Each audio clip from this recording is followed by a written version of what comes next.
North Korea has tested a new solid-fuel intercontinental ballistic missile called the Hwasong-1. This is to radically promote the country's nuclear counterattack capability. The country has warned of extreme uneasiness and horror to its enemies.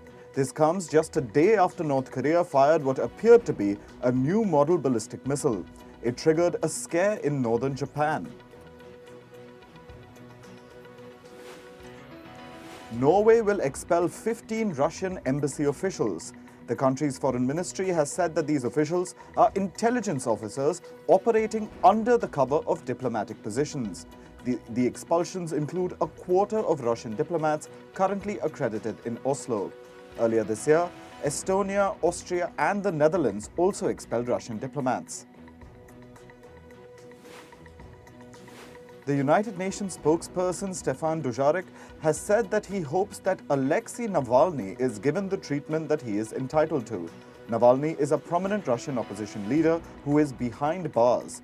Navalny's spokesperson recently said that he's dealing with a mysterious ailment that could be some sort of slow-acting poison.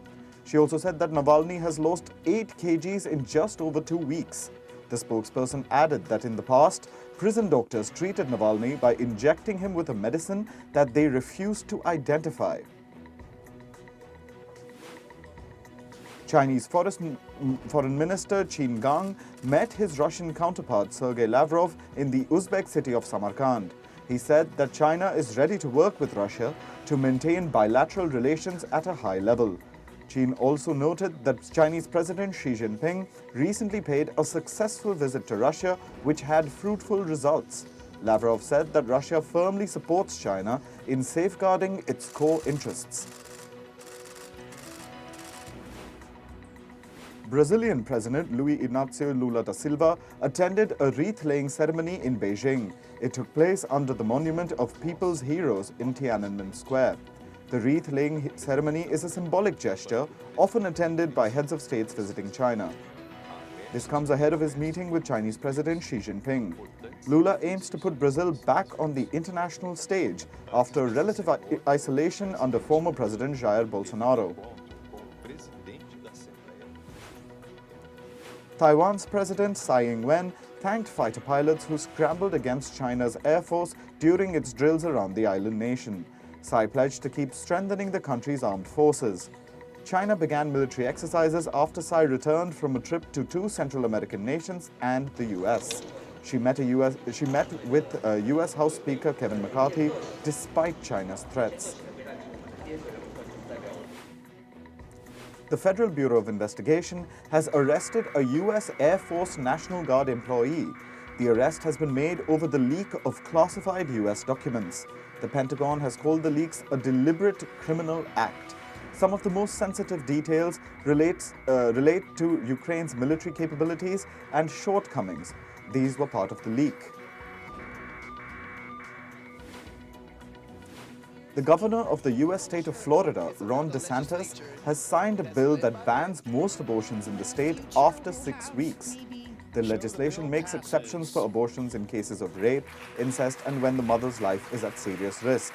So far, Florida allowed abortion till 15 weeks of pregnancy. Notably, DeSantis is expected to seek a Republican nomination for the 2024 US presidential election.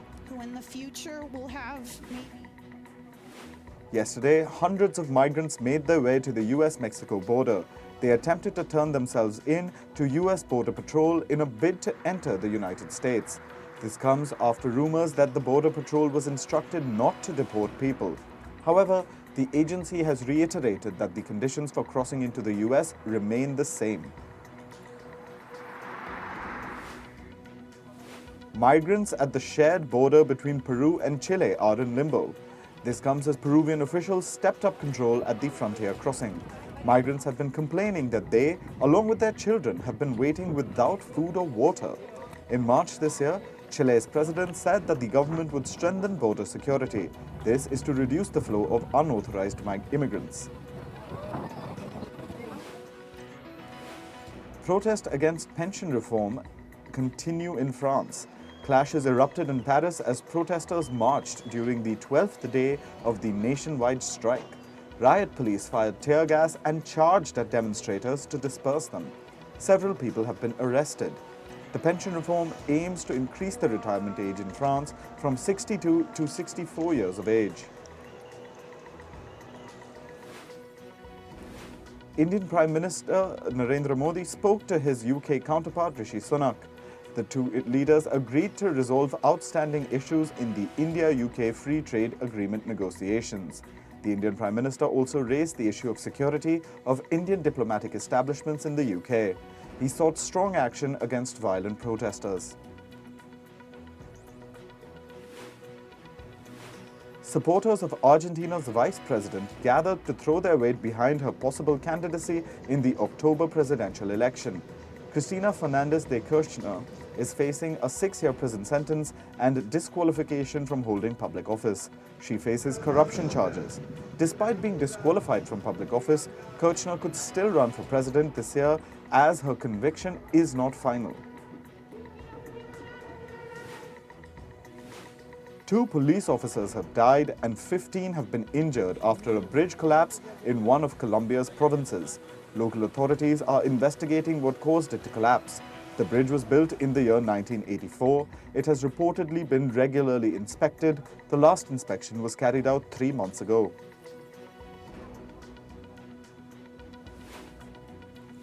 Journalists in Bolivia protested against a possible law that's expected to curb press freedom in the country. Some protesters taped their mouths shut to express their resentment.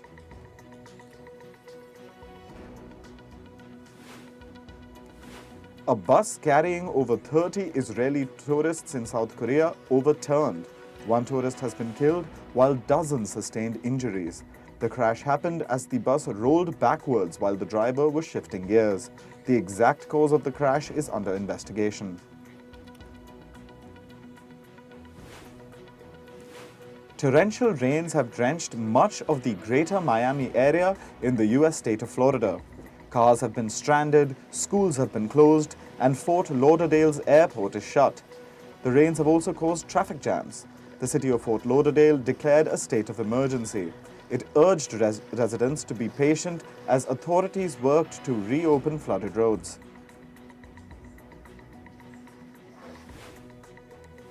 Utah in the U.S. is suffering severe floods this week. It has been on high alert since Wednesday. Its capital, Salt Lake, the mayor of that city has issued an emergency order. People are voluntarily evacuating their homes.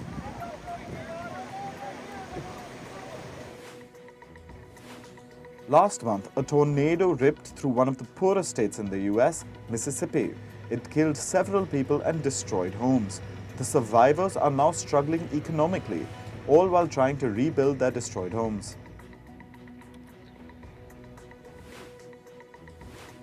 A time-lapse of satellite imagery shows tropical cyclone Ilsa approaching Western Australia. It has triggered a red alert and evacuation orders.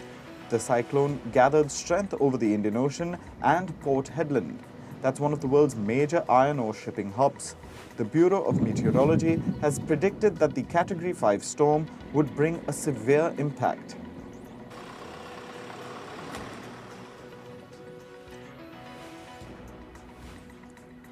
Professional services company Accenture is delaying start dates for some of its new hires. This comes as the company is trying to carefully assess its massive workforce within a cost-conscious environment. Accenture had recently announced that it was laying off nearly 20,000 employees. Companies globally are laying off employees as part of cost-cutting measures.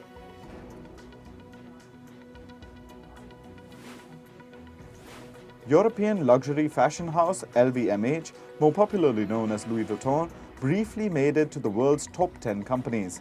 This was after the company's market value reached $486 billion, helped by its sales last quarter. If its market value reaches $500 billion, the brand would become the first European company to achieve that milestone.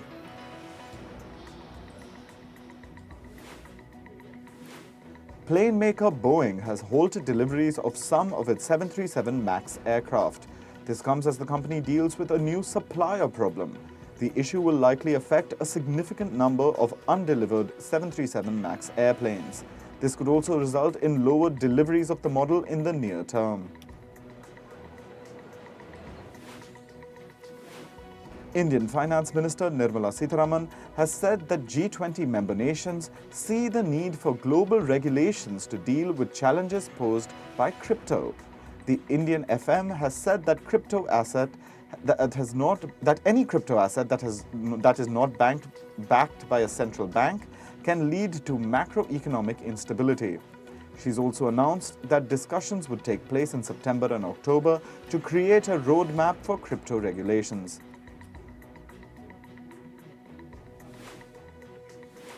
The Reserve Bank of India has begun evaluating bidders for a majority stake in India's state-owned IDBI Bank. The International Monetary Fund has not yet agreed on a date with Egypt to review a $3 billion financial package. In December, the IMF had approved a $3 billion loan for Egypt. The loan was conditional upon thorough reviews that are yet to begin.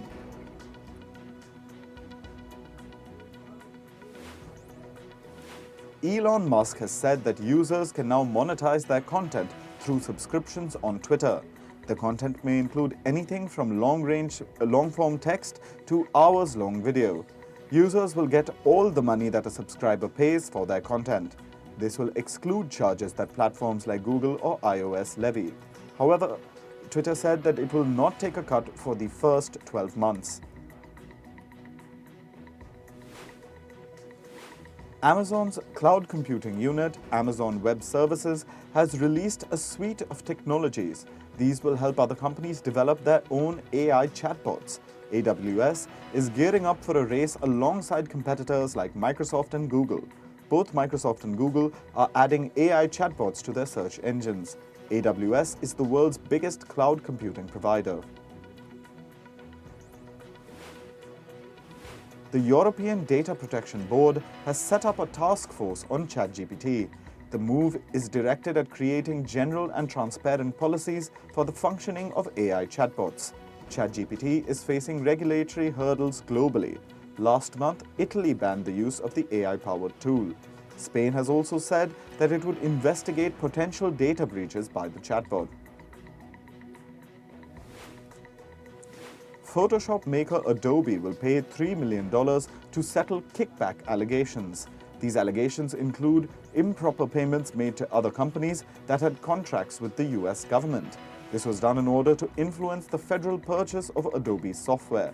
The Photoshop maker allegedly paid the companies a percentage of the software's price. Moving on to sports, in tennis, Lorenzo Musetti defeated world number 1 Novak Djokovic at the Monte Carlo Masters. Djokovic lost 4-6, 7-5, 6-4 to Musetti. After the match, Djokovic said that the feeling is terrible. Musetti will now face Jannik Sinner in the quarterfinals. The Women's Tennis Association has announced that it will return to China. This comes after all events were suspended in the country in 2021 due to uncertainty over tennis player Peng Shui's safety. Peng Shui had accused China's former vice premier Zhang Gaoli of sexual assault.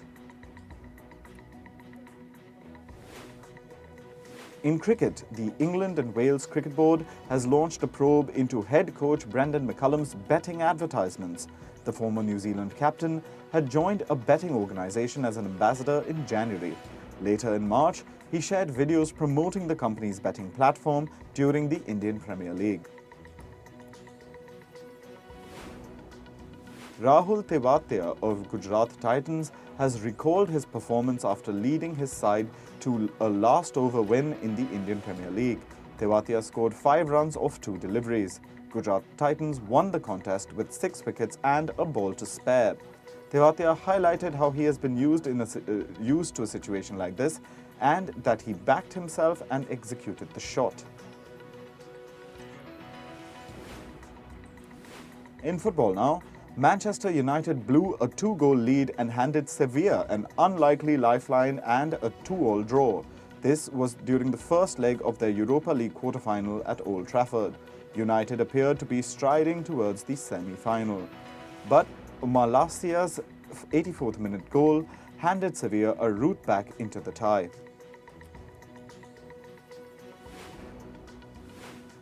The English Football Association said that no action will be taken in the incident involving Andy Robertson.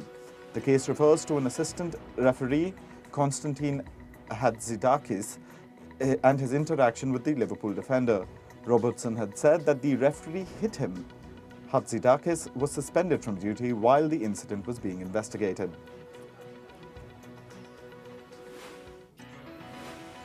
New York Red Bull striker Dante Vanzeir has been given a 6-match suspension and a fine by Major League Soccer. Vanzeir made racist remarks against opponent Jeremy Ebobisse. He will now be required to participate in league-mandated training and education sessions. Vanzeir, the club and head coach, issued apologies after the incident.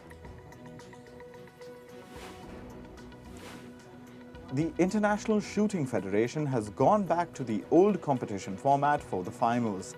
The federation has dropped the one-on-one duel for the gold medal, a rule which was introduced last year. This comes after the ISSF tweaked the competition rules many times, which led to confusion among coaches and shooters. In the UFC, Alex Pereira has officially announced his move to the light heavyweight division. This comes after he lost the UFC middleweight championship to Israel Adesanya at UFC 287. Pereira insists he can make middleweight but sees a bright future for himself at 205 pounds. In American football, the owner of the Washington Commanders, Dan Snyder, is about to sell the franchise to an investment group. The group is led by private equity investor Josh Harris and includes former NBA star Magic Johnson. The deal is valued at a little under $6 billion. However, no agreement has yet been sent to the National Football League's offices. Drama series Game of Thrones is set to get a new prequel. The prequel is based on author George R.R. Martin's Dunk and Egg book series. The show is titled A Knight of the Seven Kingdoms, The Hedge Knight. The plot of the prequel is set 90 years prior to the events of Game of Thrones.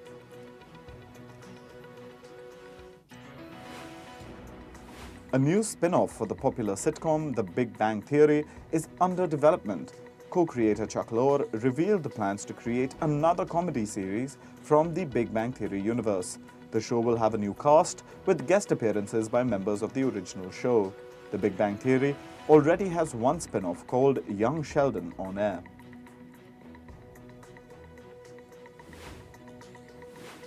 Streaming platform Netflix has announced the 4th and final season of its comedy series Never Have I Ever. The news was announced with a short teaser clip showing its Indian-American protagonist enter senior year at school. The last installment of this series will premiere on the 8th of June.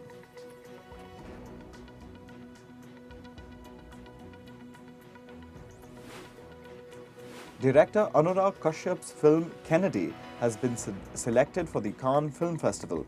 It's the only Indian film to make it to the prestigious festival this year. The film has been chosen for the midnight screening section of the festival. Actors Sunny Leone and Rahul Bhatt feature in the film.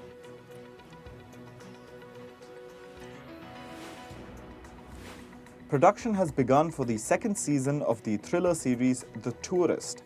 Actors Jamie Dornan and Danielle MacDonald are reprising their roles from Season 1. While the first season was set in the Australian outback, Season 2 is set in Ireland. Shooting for the series began in Dublin earlier this week. Actor Alex Wolff is set to play late singer Leonard Cohen in a new biopic series. The show is titled So Long, Marianne. It's named after a song by Cohen. The Canadian singer had written the song for his muse and partner, author Marianne Ihlen, in 1967. Shooting for the series is underway at the Greek island of Hydra. That's the place where Cohen first met Ilhan.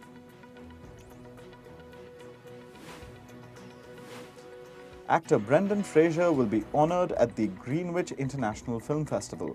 The Oscar winner will be awarded for his philanthropic work. The award ceremony will also benefit a non-profit organization that works with people with special needs. The ceremony will be held on the 3rd of May. Comedy festival Just for Laughs is back with its 41st edition. The Stand-Up Comedy Fest will be held from the 14th to the 29th of July in Montreal, Canada.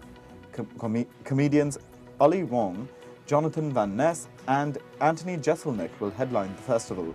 It will be hosted by comedians Russell Peters and Jack Whitehall. French fashion house Saint Laurent is launching a film production banner. The banner is titled Saint Laurent Productions. It will be headed by artistic director Anthony Vaccarello. He will also design the costumes for the films. The banner has announced 3 films in its roster, including Cannes shortlisted film Strange Way of Life.